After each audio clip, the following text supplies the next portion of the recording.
Bien, nos preparamos para recibir a la señora Elides Rivera Navas con el tema Retos y desafíos de las mujeres indígenas en Costa Rica post-2015. Ella es activista en la defensa de los derechos humanos de las mujeres y pueblos indígenas.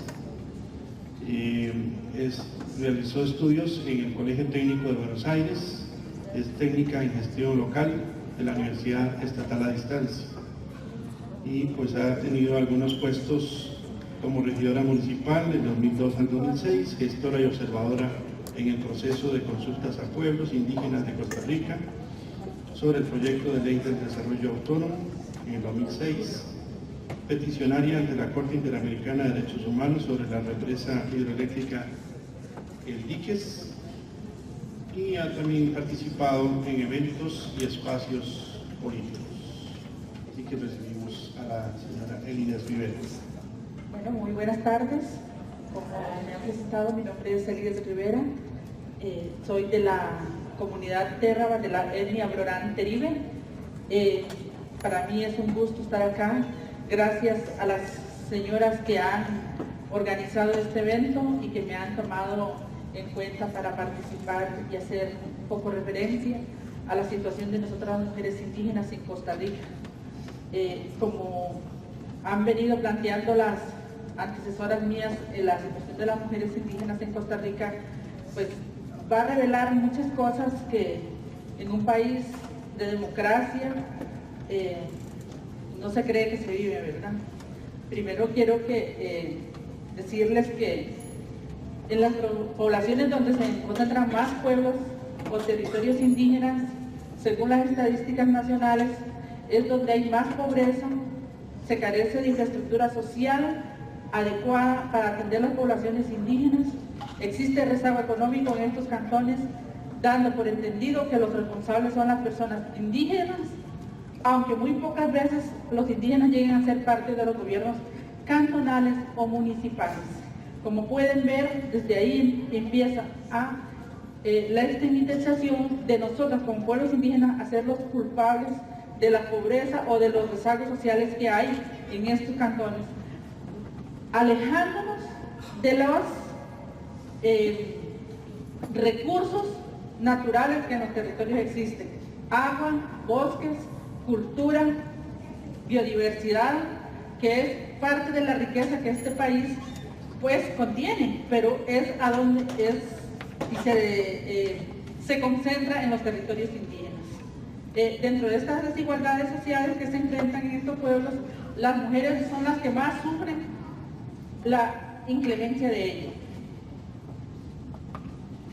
Cuando se menciona la palabra mujer indígena, significa muchas veces, o en la mayoría del tiempo, desarraigo cultural, dolor, vergüenza, pobreza, falta de oportunidad educativa, desarrollo económico sustentable, derecho a una justicia pronta y cumplida, pero sobre todo con un justo debido proceso, distancias y explotaciones laborales que trascienden la niñez y adolescencia. Porque cuando a nosotras se nos habla de las mujeres indígenas, inmediatamente lo que primero hay en la mente de la sociedad son mujeres pobres, son mujeres la vergüenza de ser pertenecientes a una cultura, de ser descendientes de ese pasado doloroso que todavía sigue marcando hoy la vivencia. Por ejemplo, lo acaba de mencionar la licenciada Alejandra acá, la agrónoma. Es una situación que se vive, es un dolor permanente que se vive porque es la deslegitimación de nuestros territorios, de nuestra cultura y de nuestra identidad, pero que sobre todo esto recae en nosotras las mujeres y en nuestra juventud. Y por supuesto que también van a ser afectadas nuestras jóvenes, las adolescentes que están dentro de este proceso. Según el estudio de la UNICEF Costa Rica, el 49.9% son mujeres de lo que es menores de 18 años, son mujeres. El estudio revela que deben tomar en cuenta la especificidad indígena para la formulación de proyectos estableciendo prioridades en el binomio madre-hijo y grupo adolescente, porque esto es una de las particularidades que tienen nuestros pueblos, la concepción de ser mujer, ser madre, pero también sobre todo nos lleva a ser como las responsables de toda una familia, no solamente de ser familia, pareja, hijos, sino abuela, tía y muchas veces otras relaciones familiares que también se contemplan dentro de las familias indígenas. No solamente se sufre de las personas no pertenecientes a nuestro pueblo, sino también de mismos compañeros, hombres y mujeres, que siguen implementando la colonización estructural planteada en sus ideas, maneras de ejercer el liderazgo, machistas, colonizadores hacia las mujeres que se atreven a romper esquemas, a promover ideas, debatir políticas y a participar en espacios donde la persona empiece a ser figura pública. Esto es una amenaza que permanentemente se vive sufriendo las mujeres. Esa colonización que ha venido trascendiendo y que sigue ahora en la mentalidad de muchos compañeros es que las mujeres no podemos hablar de política, las mujeres no podemos hablar del desarrollo económico, las mujeres no podemos hablar de una participación porque estamos siendo no dominadas, estamos siendo no calladas, estamos rompiendo los paradigmas que a ellos les afectan, porque para ellos el ser que tiene que tomar las decisiones son los hombres. Pero dolorosamente en una de estas cuestiones también se está haciendo una amenaza, porque también es cuando están utilizando a mujeres jóvenes dentro de estos procesos. Dice, mujeres que se atreven a las políticas y a participar en espacios donde la persona empieza a ser figura pública, los estándares de gobernabilidad impuestos por el Estado sin el compromiso de reconocer las estructuras tradicionales de gobernanza, que a su vez lleva a la exclusión y desaparición forzada de estos pueblos a través de las áreas. Increíblemente, cuando se nos habla a nosotros de los proyectos o megaproyectos que tienden a desaparecer las poblaciones indígenas, una de estas articulaciones del Estado son las ADIs. ¿Por qué son las ADIs estas o asociaciones de desarrollo uno de estos proyectos? Es donde se le entrega el poder de decisión y el poder del derecho humano de los indígenas a una sola persona, como es el presidente de la Asociación de Desarrollo. Son los presidentes de desarrollo los que terminan determinando el futuro de los pueblos indígenas. No es ni siquiera la colectividad.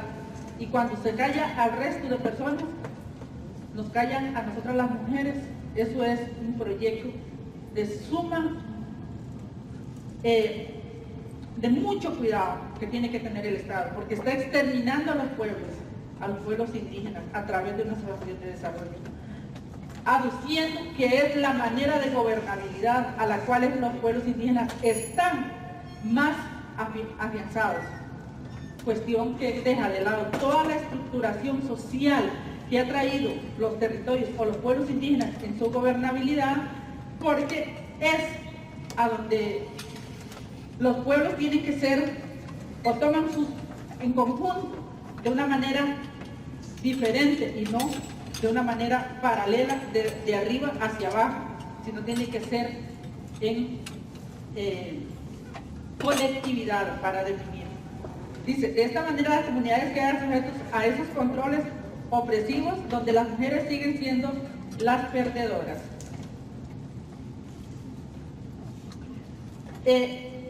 Vemos ayer muchas asesoras han hablado sobre Costa Rica. Es uno de los países que en Latinoamérica y a nivel de Centroamérica ha avanzado en grandes conocimientos o leyes que favorecen a nosotras las mujeres. Ley contra el acoso sexual, ley contra el acoso laboral, 50% 50 y 50 participación ciudadana, ley contra la violencia intrafamiliar, del cual contiene varios elementos importantes, que es la paternidad, identidad dentro de muchos. También hace los 20 años que se celebró, se acaba de celebrar la declaración de Belén do Pará, o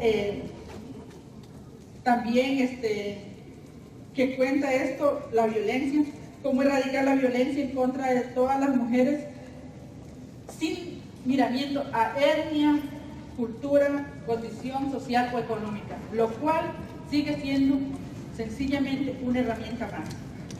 Además, en el 2007 Costa Rica, en 1977 Costa Rica aprueba la ley para pueblos y territorios indígenas, que esta ley dice que los territorios son únicos y exclusivos para estos pueblos.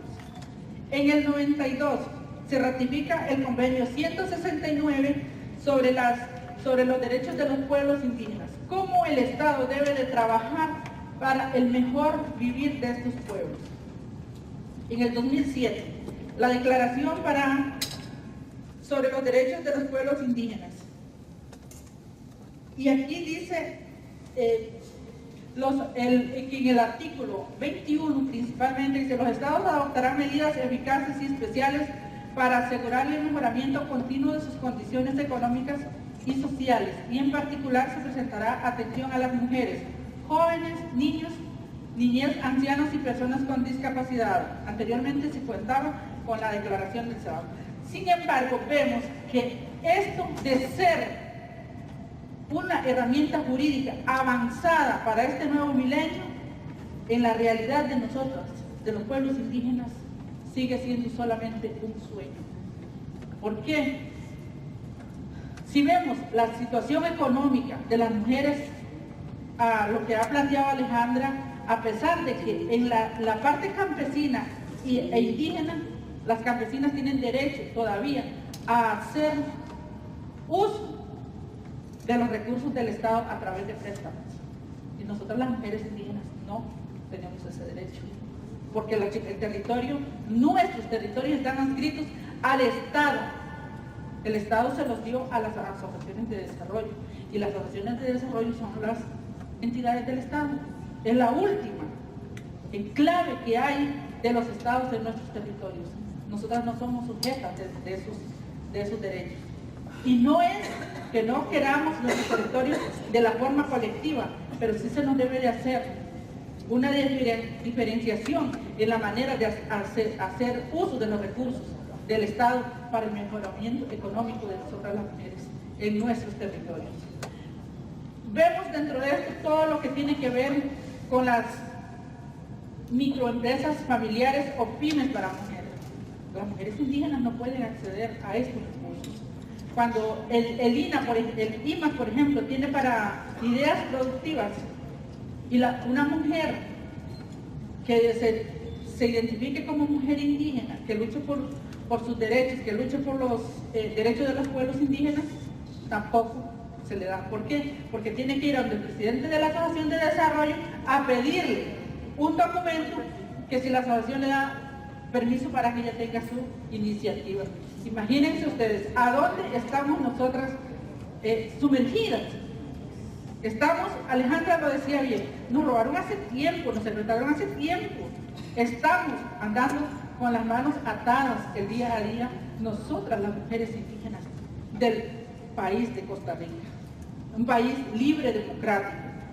Siempre yo digo, y qué dicha que es democrático, y qué dicha que votamos las mujeres, y qué dicha que nosotras tenemos una ley de violencia, porque si no la tuviéramos, seguro estuviéramos muertas, o andábamos muertas caminando, no sé, pues, hay que ver, ¿verdad? Sí, siempre pienso algunas cosas, ¿verdad? Después, dentro de este rezago social que vivimos las mujeres, ahora está el rezago social por ser más adultas.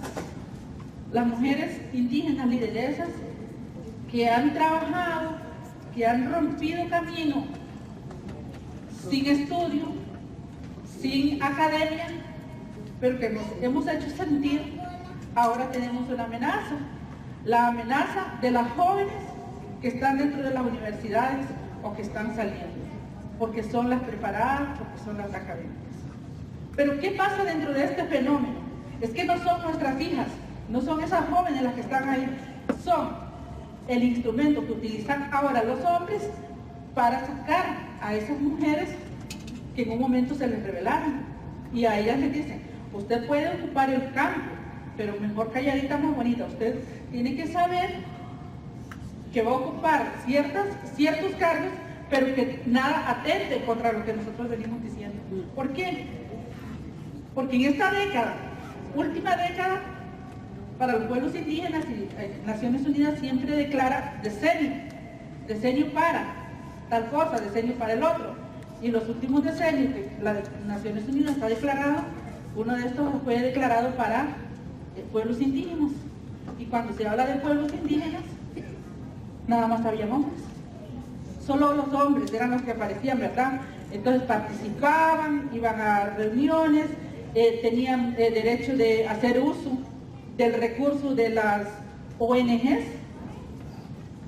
Pero en este nuevo decenio, que es a partir de septiembre del 2014 hacia el 2024, Naciones Unidas toma ahora y dice, bueno, a pesar de que se han hecho avances en pueblos indígenas a nivel del mundo, las mujeres siguen viviendo rezago social.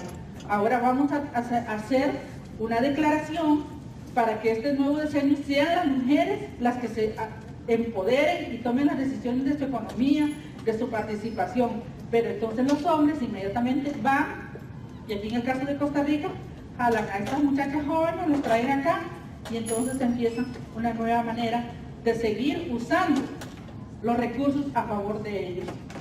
Y nos siguen dejando a nosotras desplazadas. Esa es la realidad que se está viviendo. Luego, dice, una de las cosas que apuntaba Laura temprano con respecto a las bribris, que es sobre la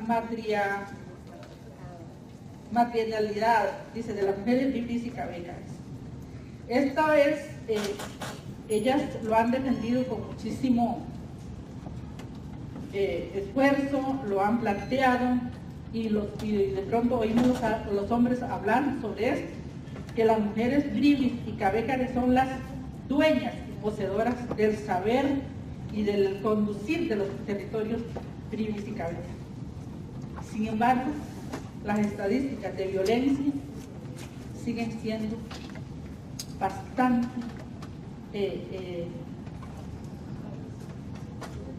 ¿cómo podemos decir? Sigue siendo una manera de que nosotras de preocupación, porque siguen siendo violentadas, siguen siendo ultrajadas, mujeres muertas en manos de sus maridos. Y entonces, ¿a dónde está el poder de la materialidad que se habla, que dicen ellas, o solamente quedó en un discurso? Para seguir tratando de sobrevivir y seguir tratando de existir, de fantasmas que en la realidad no nos están llevando a ningún lado. Pero que es mejor que los hombres sigan abonando eso, porque a ellos se les sigue favoreciendo. Y decir, esconder esa violencia. Además, lo apuntaba la señora Alejandra acá, se nos ve como cuidadoras de los recursos naturales. Nosotras las mujeres indígenas, para vivir nosotras tenemos que tener bosque, porque si no tenemos bosque dejamos, o sea, es como una amenaza a la vida. ¿Qué viene a crear toda esta desestructuración ambiental que estamos viviendo? Problemas de salud, problemas de ansiedad, problemas de depresión, grandes problemas. Pero no se nos reconoce ese recurso como parte de nuestra vida, porque sencillamente el Estado, cuando quiere, aprueba los proyectos y están ahí. Ahí estamos con la represa hidroeléctrica del Quis, una amenaza que hace más de 40 años que nació y que se sigue gestando. Ahorita tenemos, desde el 2011 hemos logrado pararla, pero sabemos que es una amenaza constante. Se nos sale por un lado, que nos llega por el otro, siempre buscando cómo mover los líderes o cómo ver quién mejor negocia para el interés del Estado, no para el interés de la comunidad ni del pueblo. Esto es una amenaza para nosotras.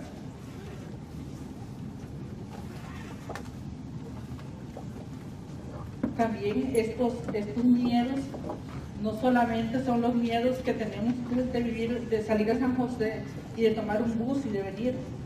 No, nosotras vivimos permanentemente con miedo a las políticas. ¿A qué leyes está tomando el Estado en la Asamblea Legislativa que está atentando contra la vida nuestra? Porque resulta que dice que todo proyecto o ley que tenga que ver, atente contra poblaciones indígenas, tiene que ser consultado. Eso dice el convenio 169 y además lo ratifica la Declaración de Naciones Unidas, pero que además nos lleva a decidir, a tomar el consentimiento del pueblo. Pero ¿qué pasa? Solamente es cuando los pueblos indígenas nos damos cuenta y ponemos un grito. Pero muchas veces el tema agua, el tema ambiental, el tema salud, el tema educativo, no nos damos cuenta. Nosotras no somos diputadas para estar permanente o tenemos diputados para saber qué exactamente está ocurriendo en la Asamblea Legislativa, porque aparecen leyes, pero también aparecen políticas. Entonces, es un trabajar diario del cual a veces no se cuenta. ¿Por qué no se cuenta? Porque si bien es cierto que el Estado, a través del INAMO, nos ha dado capacitaciones para desarrollar algunas potencialidades, por ejemplo, como promotoras de derechos a las demás mujeres, también lo tenemos que hacer ad honorem. Tenemos que hacerlo por amor, tenemos que hacerlo porque somos solidarias con las otras mujeres, pero nadie se recuerda que nosotras tenemos familias que sacar adelante, que tenemos salud que nos afecta todos los días. Eso el Estado no lo ve. Entonces, tampoco se nos contrata porque no somos trabajadoras sociales, no somos psicólogas, no somos esto. Pero ¿qué pasa? Que cuando se vive todo esto de violencia familiar, violencia estudiantil, violencia la nueva onda del bullying, qué sé yo, terminamos siendo psicólogas, sociólogas, patronato y no sé cuánto, todas llevando la inducción desde llamar a la policía, desde hacer, tienes que hacer esto, pero de gratis, porque solo somos buenas mujeres. Tenemos que ser buenas mujeres para seguir sobreviviendo en esta sociedad. Esa es la realidad de las mujeres indígenas.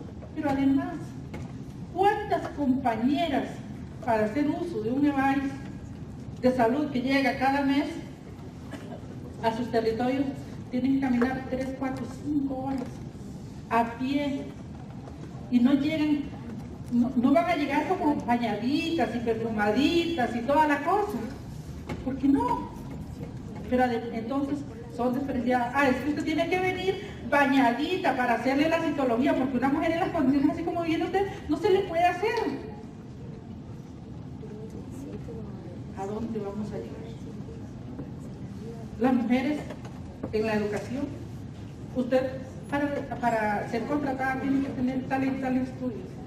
¿Qué condiciones de estudio estamos teniendo las mujeres, las que han logrado avanzar hasta el colegio? Las universidades son súper caras, no hay un parámetro que diga, por lo menos, al menos tomar en cuenta las poblaciones indígenas con una diferenciación para que entren a carreras. No se puede. Aquí en Costa Rica ahorita hay muchachos jóvenes que vienen saliendo y que han tomado becas en el exterior. Por ejemplo, hay una muchacha Nobel, es doctora, pero no puede ser contratada porque no aplica. Entonces, ¿ella qué tiene que hacer? Trabajar solidariamente en los territorios. ayudar a llenar hojitas, ayudar la doctora. Y esa es la realidad de nuestro pueblo, de nosotras las mujeres. ¿Cómo vivimos estas realidades el día a día nosotras, en nuestros pueblos, en nuestras comunidades, en nuestras regiones, en el hacer permanente de nuestras vivencias?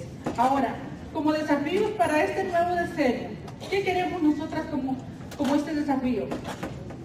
Que las organizaciones de mujeres indígenas se visibilicen y apoderen de lo que nos corresponde como mujeres, porque resulta que a pesar de que este decenio pasado hubieron muchas organizaciones de mujeres, lo cierto es que no se visibilizaron. ¿Por qué? Porque no fueron sujetas tampoco ni siquiera de cooperación del Estado ni cooperación extranjera, porque hay que rellenar los proyectos para llevarlos y que ciertos, y si no tenemos ni siquiera el conocimiento, o se cobra, o hay personas que dicen, yo te lo hago por tantos colores, es difícil. Entonces, ¿qué queremos dentro de este nuevo decenio, o esta post-2015? Queremos que se visibilice, que el Estado reconozca que estamos en esas organizaciones de mujeres.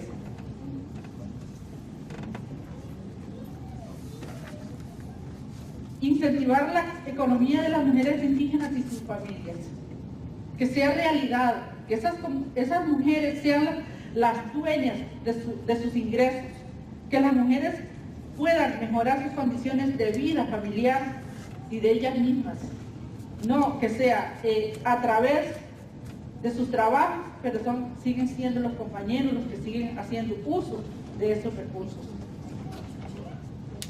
Que el Estado haga políticas institucionales reales que permitan el avance de las mujeres en lo económico, educativo, empleo digno, participación política justa y justa con justicia.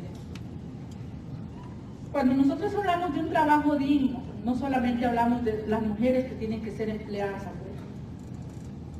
Queremos el empleado digno en nuestros territorios, que se reconozca el trabajo que la mujer indígena aporta a la sociedad, en los cultivos, en la producción de gallinas, en la producción de cerdos, en la enseñanza de los hijos que también hacen, pero que se les reconozca dignamente, no como cosas solamente domésticas, sino que es un aporte económico real que nosotras estamos aportando a esta construcción social, porque somos parte del enriquecimiento cultural mundial, no solamente de un país, del cual Costa Rica dice que es respetuoso, del cual Costa Rica reconoce cuando le conviene que hay pueblos indígenas, que hay mujeres indígenas, pero cuando no le conviene, mejor nos invisibiliza. Y eso es lo que queremos para este nuevo decenio,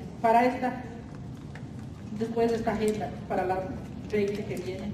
Queremos que realmente nosotras nos escuchen, nos vean, nos respeten y nos den lo que como mujeres indígenas nos corresponde a cada una de nosotras, dentro de las organizaciones, dentro de las familias, porque tampoco puede ser que a las mujeres indígenas, a las poblaciones indígenas, es a través de organizaciones como se les puede dar o se les puede ayudar en su desarrollo económico. El resto de la sociedad lo hace a través de su idea productiva personal, pero en los territorios indígenas es a través de las organizaciones, ojalá con 20 mujeres o más si se puede, y les financiamos 100 gallinas o les financiamos 10 cerdos. ¿Cuál economía estamos hablando ahí? No estamos hablando de economía, solo estamos hablando de una explotación laboral, pero además de una explotación de dignificación de la mujer, en el caso de las mujeres. Eso es lo que traía. Si alguna quiere alguna pregunta, con mucho gusto.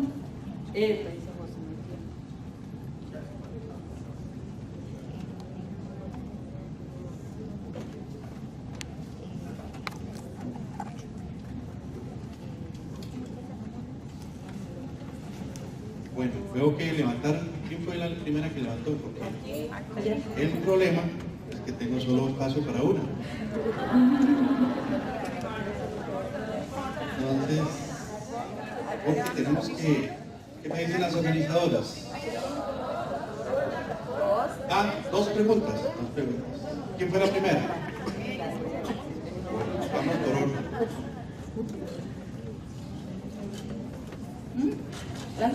Buenas tardes.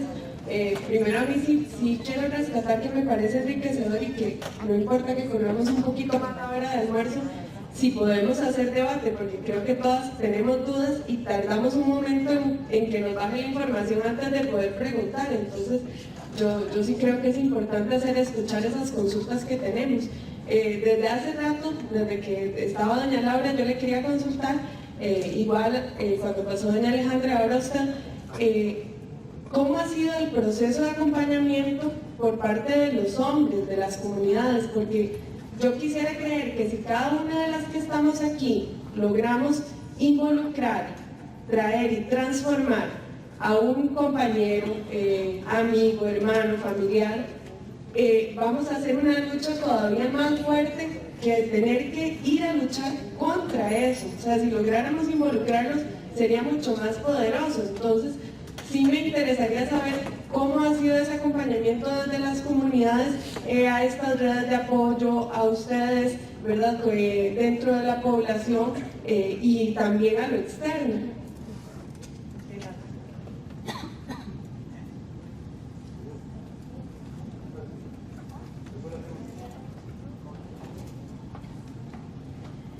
Bueno, buenos días, muchísimas gracias por la presentación. Mi duda es la siguiente. Hay varios investigadores e investigadoras preocupadas en Centroamérica y en Latinoamérica sobre si podemos construir una definición de economía indígena, ¿verdad? Que tiene o que podría tener una lógica diferente a la economía neoliberal, ¿verdad?, que es la que estamos de lleno. Y mi pregunta es más bien, a partir de su experiencia y de todo su proceso de vida, si usted considera que se puede hablar de una economía indígena y de una economía neoliberal, o si hay una combinación de ambas, o si es un error, digamos, hablar de una economía indígena. Entonces me gustaría mucho que se pueda referir al respecto, ¿verdad?, a partir de su experiencia. Muchísimas gracias. Bueno, primero contestarle a la primera muchacha que esto no es un trabajo fácil porque nuestra sociedad está construida a partir de lo que es el patriarcado, ¿verdad?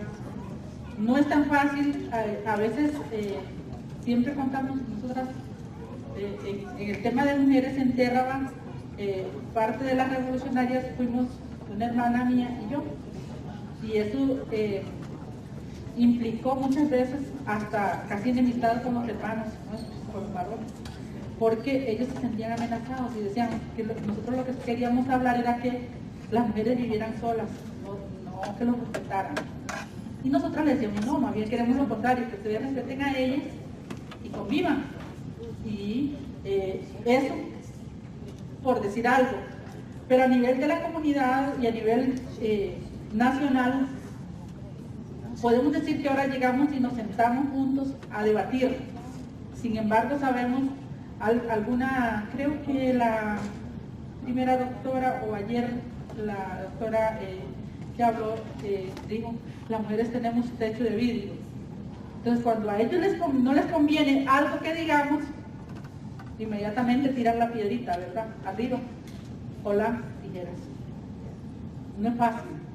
Siempre tenemos para ellos esas debilidades, cuestión que no es para nosotros porque sencillamente somos seres humanos que tenemos errores igual que ellos, pero son las cuestiones que el diario a diario nos encontramos en esta mesa. No es para ellos, no es una mesa redonda, es una mesa quizás muy rectangular, pero además de rectangular este espacio tiene que ser mucho más reducido porque tiene que ser solo para una persona. Entonces, eso es lo fácil.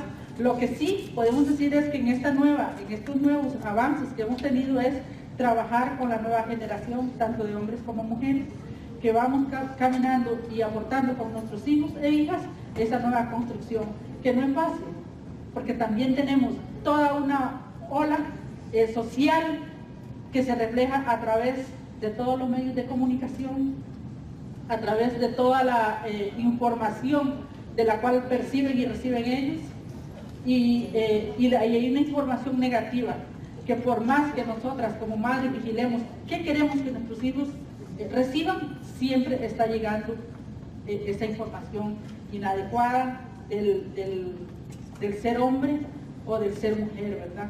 Entonces eso afecta muchísimo nuestra población. No sé si te quedó claro con esto. Y con relación a la economía, yo creo que con mucha satisfacción digo que me atrevo a hablar de que sí existe una economía indígena y una economía de mujeres indígenas también dentro de esa gran parte. ¿Por qué? Porque nosotras estamos haciendo ese aporte, y yo ahorita cuando decía que no se cuenta, todos los días nosotras hacemos, tenemos nuestras cosas que hacemos para sacar a nuestros hijos adelante, y yo lo digo desde mi experiencia. Me dedico a mi negocio, hay un tanto que es, podemos decir que es del neoliberal, pero también de lo que es nuestra economía propia, produciendo nuestros alimentos, llevando a reconocer a nuestros hijos que somos parte de esa alimentación de la cual también nos han avergonzado, porque ahora se quiere comer todo pero industrializado, porque si nos comemos la fruta que recogemos del parque es porque somos pobres. Si se maduran los bananos de los que hay y se comen y se llevan a la mesa es porque eres pobre. Mejor sería, si lo compras en el mercado ya dejas de ser pobre, ¿verdad? No es que eres consumista. O sea, son cuestiones que todo esto tiene que aprenderse y desaprenderse, que construir y reconstruir la economía nuestra familiar, y que cuánto estamos aportando a esa economía indígena, a esa economía de subsistencia en nuestros territorios para el bien del pueblo. Nos queda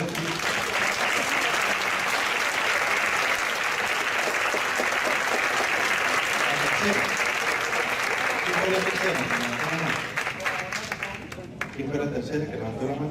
Allá. Solo me dieron para una más. Una inquietud, cuando nosotros vamos a coordinar, o sea, ahora que habló la doctora Alejandra, ahora que habla usted, cuando uno va a coordinar algo que el pueblo indígena le dicen, la puerta de entrada es la asociación de desarrollo. Y entonces yo ahorita tengo así como, joven, estamos entrando por la puerta equivocada, entonces. Bueno, eso tiene mucho que ver con el control político de los territorios.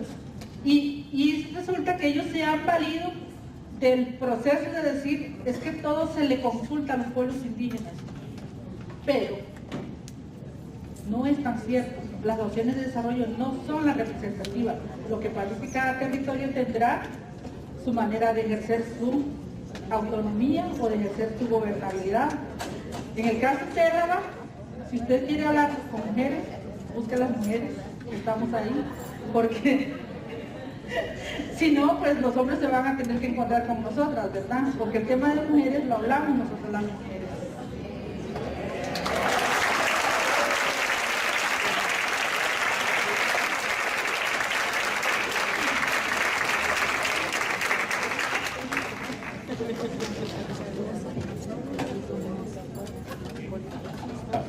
Hola. Vamos a hacer entrega a Elides de un certificado de reconocimiento y un presente de parte de la Universidad Técnica Nacional. Denia Castro me ayuda a hacer el pasillo.